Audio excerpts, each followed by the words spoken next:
Welcome to Latitude 40, brought to you by the Furno Collective.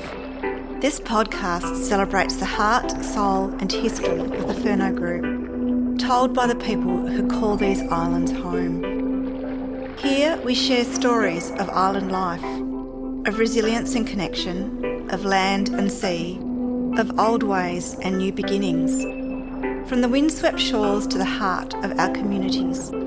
Each episode captures a piece of what makes this island life so unique. So islanders and visitors alike, settle in and join us as we explore the stories that shape the spirit of the Furno Islands, one voice at a time.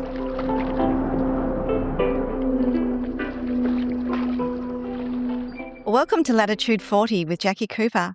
Thank you so much for joining me today. This is my first ever podcast, and Rachel Summers has kindly agreed to be my guest today.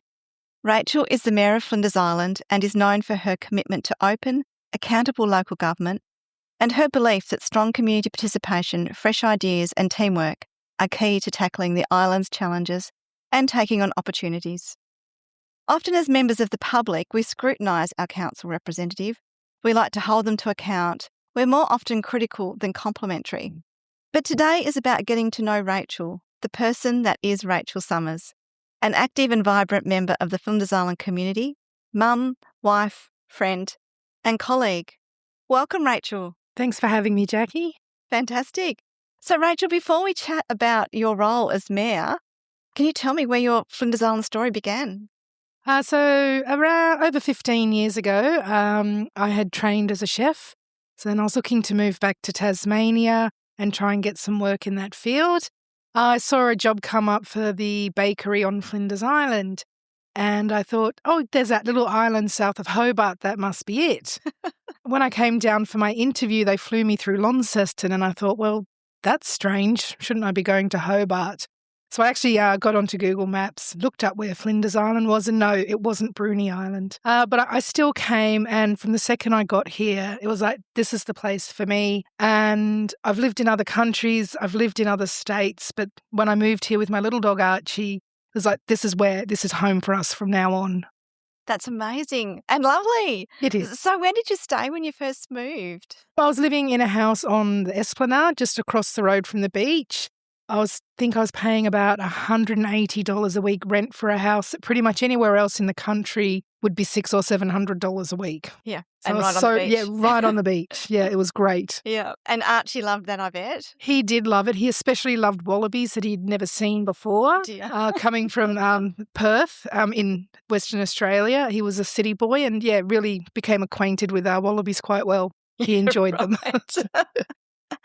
And so what was your favourite spot on the island? Did you have a favourite spot? It took me a couple of years to actually explore the island properly. When I arrived here, I didn't have a driver's license. I didn't have a car, so had to rely on my legs.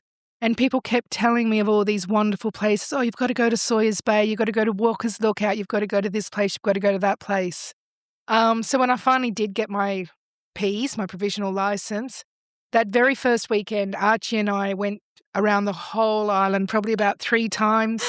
I remember driving up to Walker's Lookout and it's a single lane all the way up. There was a very sheer drop down the other side. It's like, I don't think this was a good idea and somehow I'm going to have to get back down from here. And then just as I get to the top, another car appears in front of me. It's like, oh no. Oh no. On my piece. Someone's going to have to reverse here, but fortunately they did. Oh good. It was good manners. And I've never driven up Walker's Lookout again. Oh really? No. Post-traumatic stress. Pretty much. Walker's Lookout. Yeah. So Rachel, what do you think people who don't live here might never quite understand about island life? I think people have, I suppose, unrealistic expectations of what living on an island is actually like. Some people think it's going to be like living on Hamilton Island where we've got a big resort that can service their every need, and that's not here. I don't think people fully understand some of the difficulties that we have. If the boat doesn't come one week, if it gets stuck, that can really impact on what's available at the supermarket. If the mail plane's not able to come in for a few days because of fog or bad weather, that parcel from Maya is going to be late. just little things like that. The fact that everything's just that little bit more expensive here. But it's the price you pay to live in paradise is what I often say. And I know that's really cliche, but I just think that we're so lucky to live in such a beautiful place as Flinders Island. And if I have to wait a few days extra, or if I only get to choose from 2 cartons of milk instead of 5, so be it. Yeah, I agree. And it's another conversation when you go down the street, so people can complain about the fact they haven't got their newspaper. Yeah. Yeah. No, I agree. We're very fortunate to live in paradise. So when things get heavy, which at times, especially with your roles and responsibilities, what keeps your sense of humour intact? I think I find that I always try and make a joke out of things, sometimes inappropriately. I find that if I can lighten the mood, even within myself, that I'm able to deal with it better, I'm able to cope with it better. I'm really fortunate that I haven't had to experience too many hard things in my life. You know, I've blessed to have not had to have any traumas or anything. Yeah, there's a saying that, I don't know if I saw it on Facebook or someone told me once, and it was, this storm shall pass. Yes. So no matter how bad the storm gets, you know, we are going to get through it. And you can either sit in a corner and mope and just be, oh my gosh, this storm, oh, it's so terrible, or you can just get on with things, try and find some joy in life, and you'll get out of it a lot quicker. Yeah, great. Just a bit like this easterly wind. Yeah. Know that it will come to an end. It will One pass. day. Yeah, that's right. Fingers crossed. Yeah. On a little more serious note, and something I know is very close to your heart, after losing your close friend Vicky Warden to cancer, you chose to honour her in a way that was heartfelt, courageous, humorous, and unmistakably Rachel.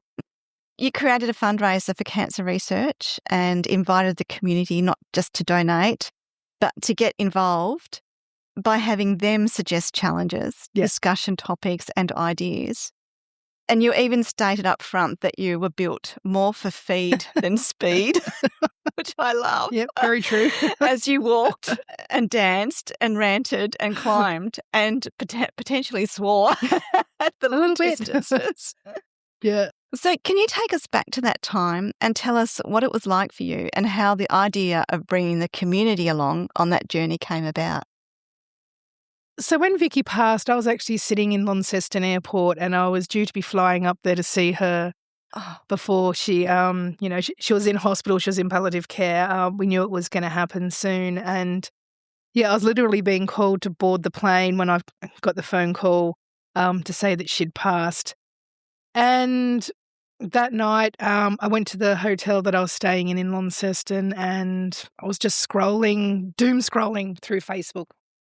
And up popped this Cancer Foundation fundraiser. And I thought, I should do something like that. I should try and raise some money so other people don't have to lose their friends to cancer.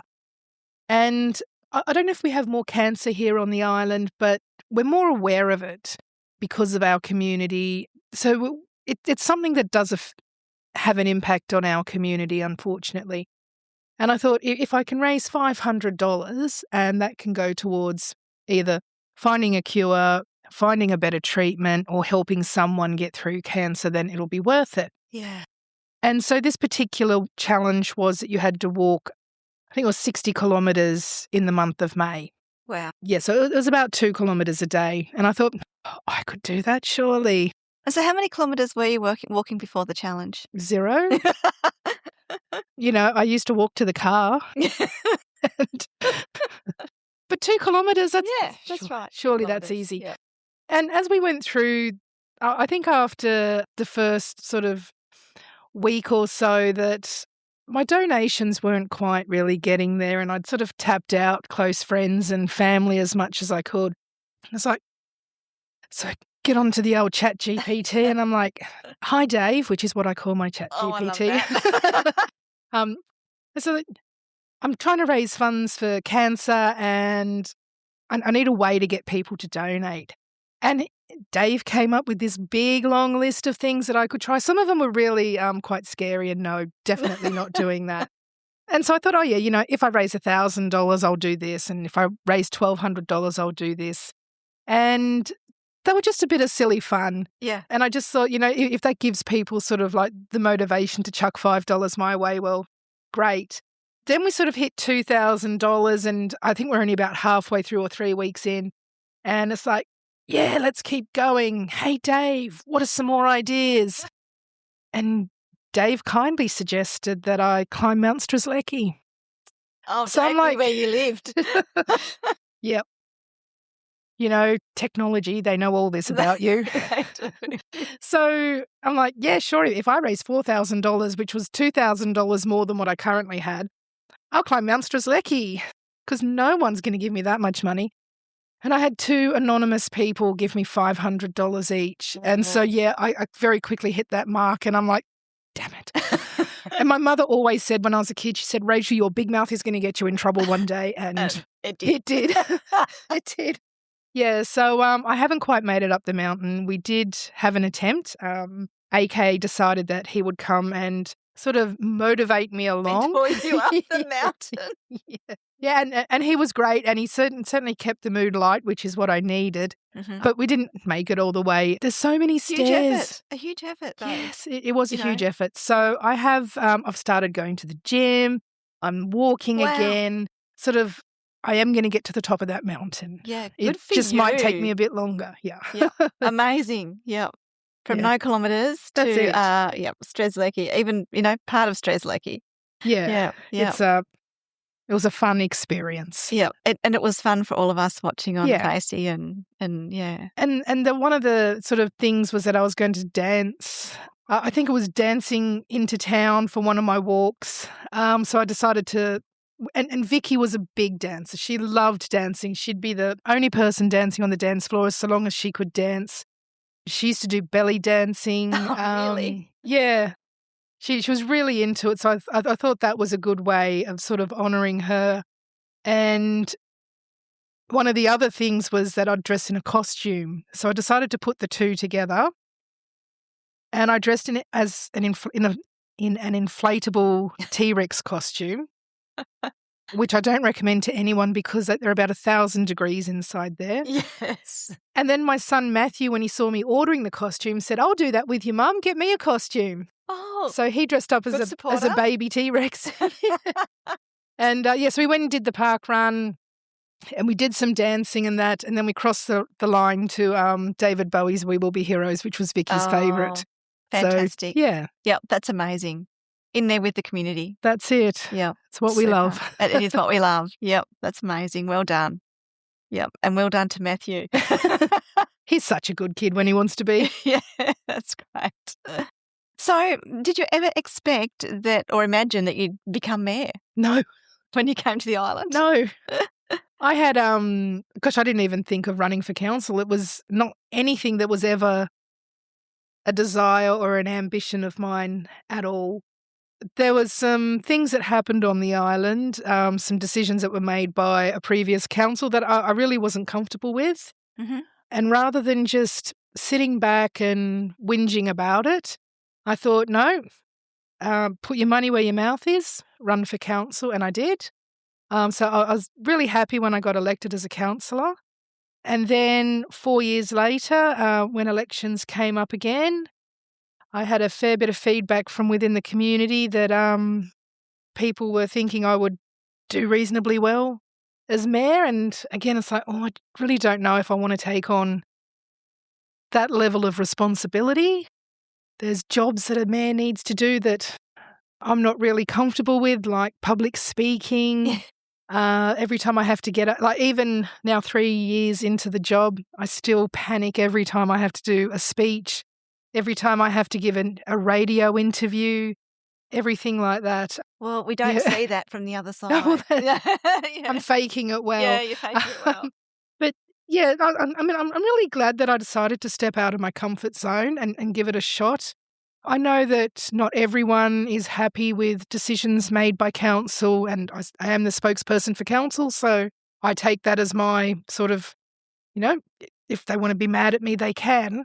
But I think we are trying to operate in the most transparent way. We get a lot of feedback now that people know a lot more about what's happening in council, we've got more information going out. I'm constantly saying to people, if you can think of another way that we can be getting information out to you, let us know. We're going back to doing our mayoral minutes, which were really popular. That's fantastic. Yeah. Again, not really my cup of tea. I think the first one we did of those, we had about 32 takes. Oh, is that right? I just find that as soon as the record buttons hit, my brain just goes blank. Yeah. It's not great, but obviously I fake it well. Yes. So, we're getting a bit better at those, so it'll be good to start producing those again. I did a presentation at the Furno Futures Forum. Yep, that was really good. Yep. Yeah. And that was about sort of myth-busting in council, things that everyone believes about council but aren't actually true. Yes. And that was really popular, and I've had people say, could we put that, do it as little segments? So we're looking at doing that as well, which would be quite entertaining. Yes, that was really good. Yeah, so I think we're just sort of having to adapt how councils gets information out, that a lot of younger people aren't reading the island news, they're not getting the householders. They just want to see 30 seconds of information flash up on their screen, and get all they can from that. So, trying to evolve. Move with the times and still keep our older members of the community connected. Absolutely. Yeah, so, I mean, we'll still always do the island news. We'll still always do householders. But it's just making sure that we are getting the information out to everyone without personally having to go around to everyone's door and tell them. Yes. No, that's really good. Yeah. So what's been your most maybe awkward or humorous or unexpected moment as mayor? I think the most awkward one was just in the last year. We had a councillor put up a motion to basically remove the acknowledgement of country from our council meetings, from any event that council is involved in, which for a community of our size, council's generally involved in everything. Yeah, in all of them. Which would be quite unfortunate. It really exploded nationally in the news. I was getting calls for interviews from national newspapers and that. Oh. Which was uncomfortable. Yeah, it was a bit. And then when I'd go online and I'd read through the comments, it was just sort of people weren't understanding what our community was about. And because one councillor had put this motion forward, the whole community was being tarred. Right. Which absolutely wasn't the case. And it was really good. We had over 50 people come to the council meeting the day that the motion was going to be put, which is the most I've ever seen at a council meeting in my time here. So it was really good. The motion failed. So again, that was really great. Our local Aboriginal community spoke really passionately about why acknowledgement to countries are so important to them. Yes.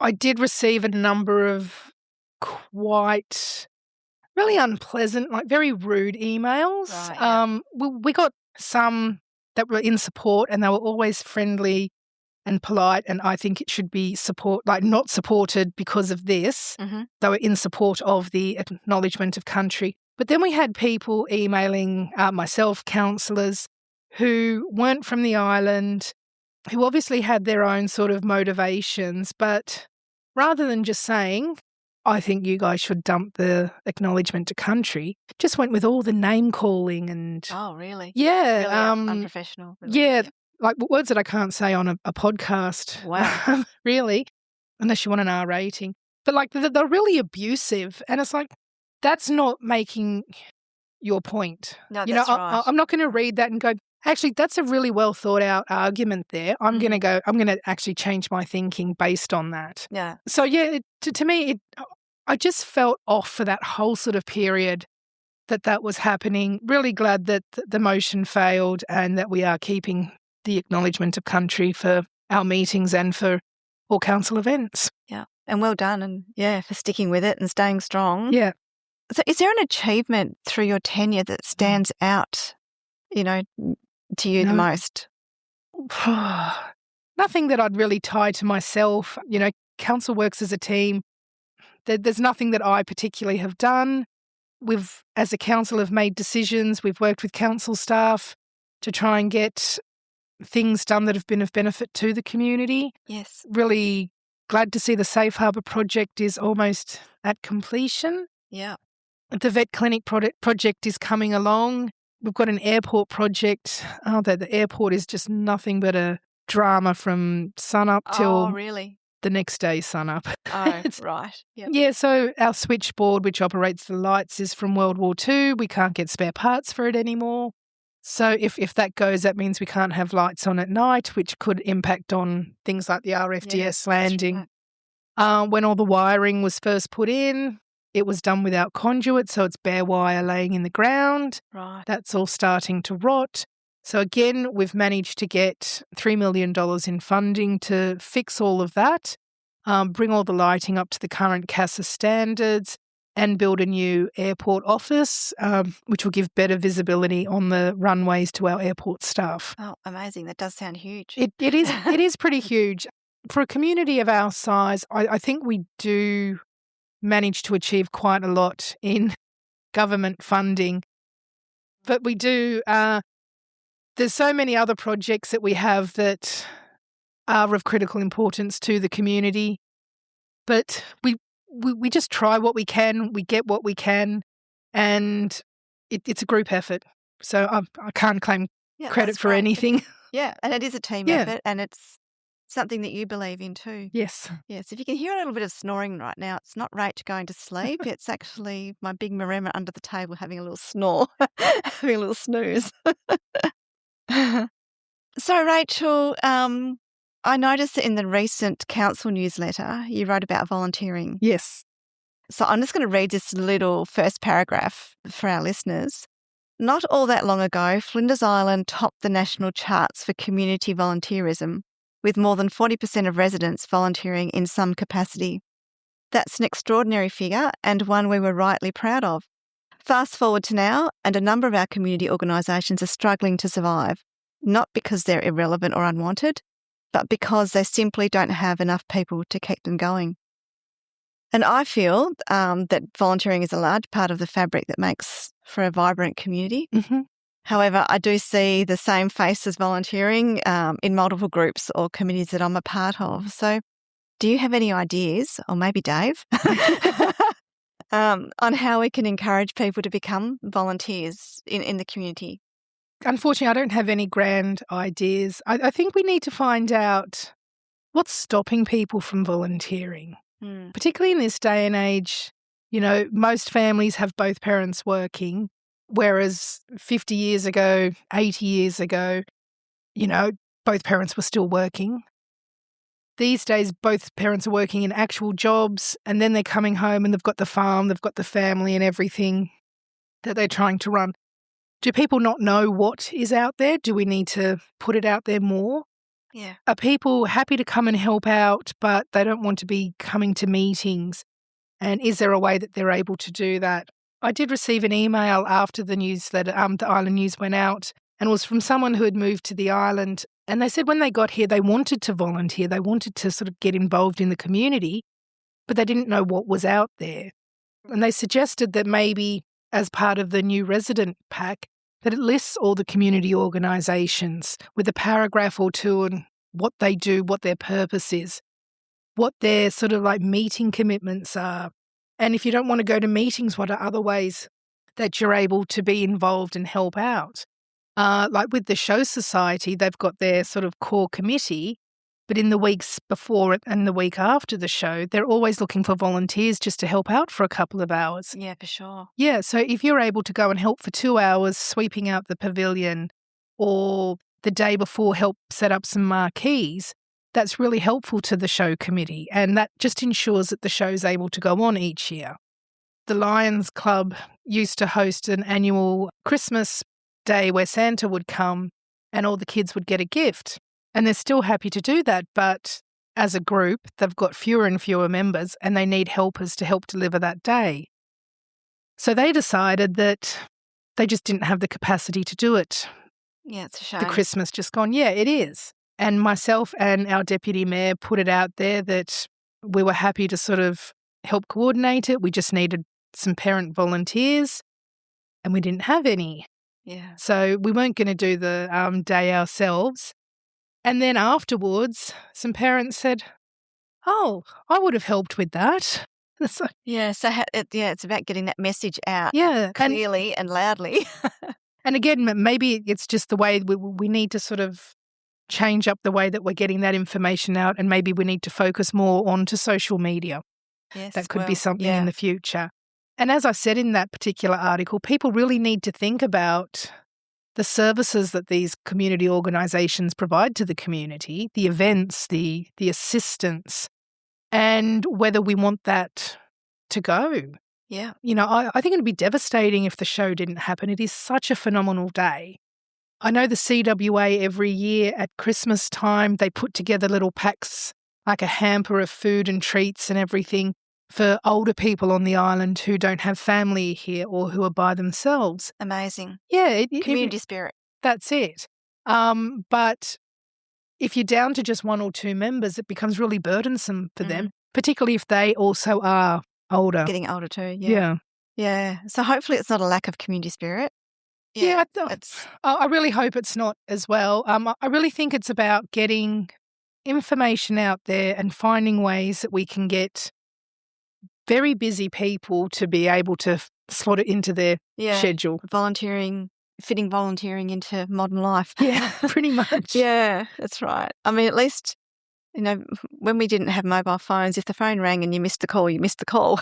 And you weren't doing it, whereas now, you know, you really feel like you're obliged to, to check that, it all takes time, doesn't it? So still on the topic of volunteering, do you see visitors playing a role, you know, in volunteering to fill the shortfall on the island for some, I guess it would be difficult, some events? And yeah, I think it's certainly something that could be explored. It's whether it has the consistency that's needed.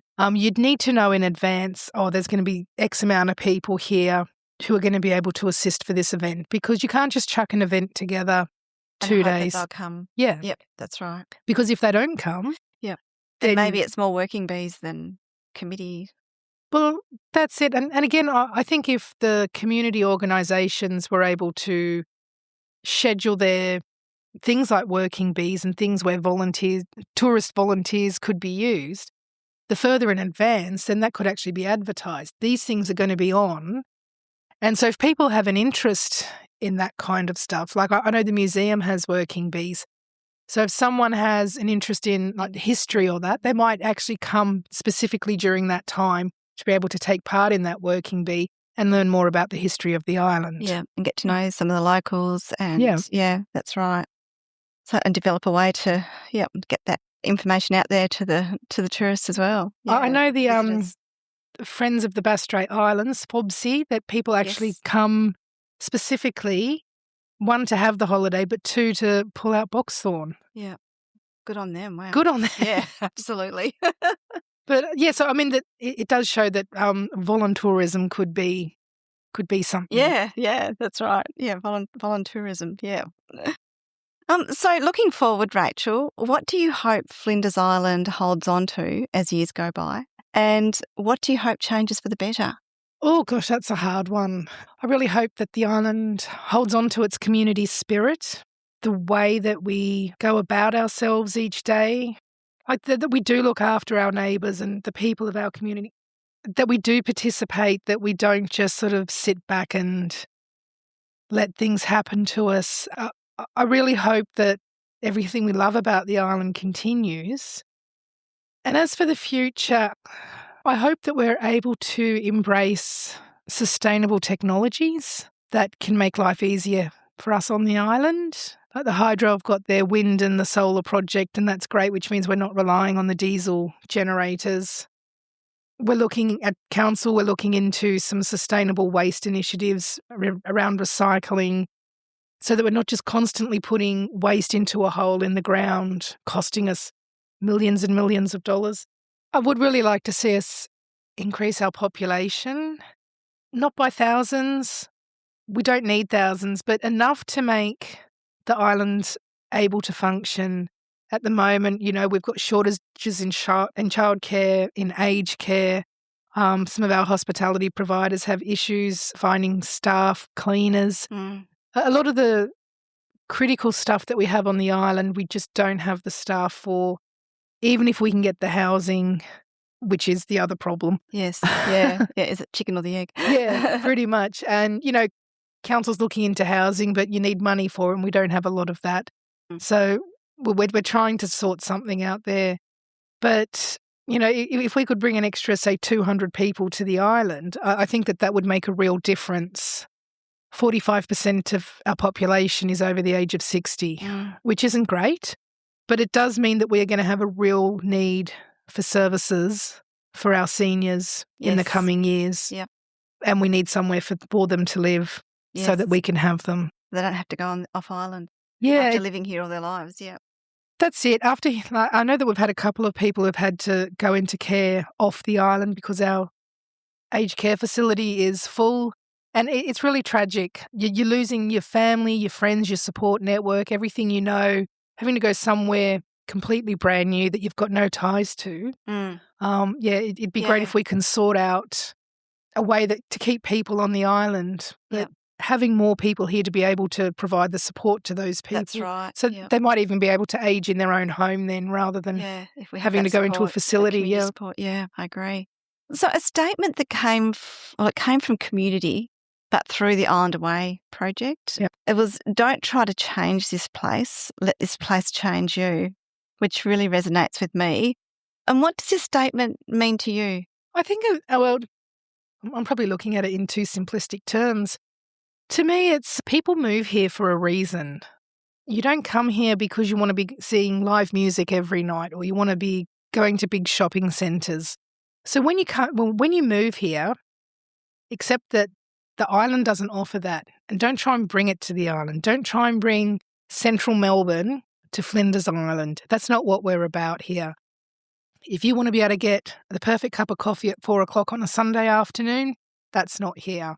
If you want McDonald's for dinner on a Tuesday night, that's not here. It never will be here, I hope. It's just loving what we love about the place and not trying to change it to fit someone else's ideal. Yeah, fantastic. I love that. Well, thank you so much for your time today, Rachel. It's been an absolute pleasure chatting with you today. Thanks for having me, Jacqui. We acknowledge the ancient history of the Tasmanian Aboriginal people as the first people of Latitude, Tasmania. This episode is recorded on the lands and waters of the Furneaux Islands. We recognise the continuing spiritual and ancestral connections of Tasmanian Aboriginal people to these islands, and we honour the strength, resilience and living culture of Aboriginal people today.